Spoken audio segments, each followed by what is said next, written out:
এনসিপির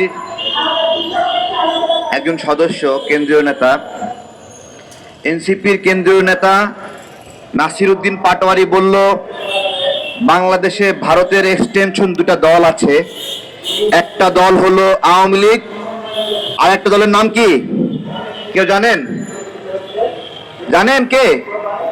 আর একটা দলের নাম বলেছে জামাতকে। তো আমার প্রশ্ন হলো, জামাত ইসলাম নাসিরউদ্দিন পাটোয়ারির এই বক্তব্যের কোনো প্রতিবাদ করলো না, কেন প্রতিবাদ করলো না?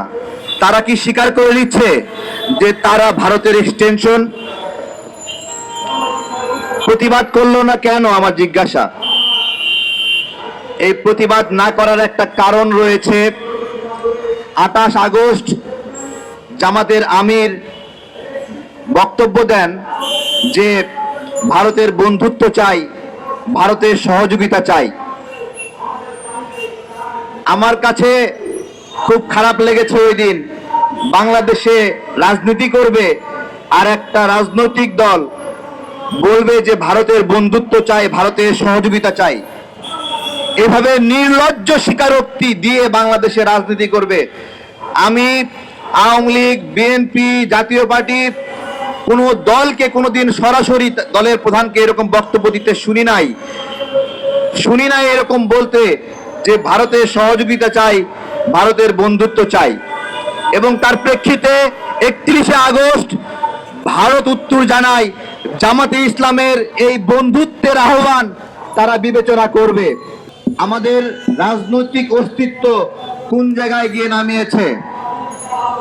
জামাতকে ক্ষমতায় যেতে হবে, এই জন্য ভারতের সহযোগিতা চাই, ভারতের বন্ধুত্ব চাই। ভারত অবশ্য শুধু আওয়ামী লীগকে দেয় নাই, জামাতকেও দেওয়া শুরু করেছে। জামাতকে নতুন করে দিয়েছে হলো পিআর পদ্ধতি।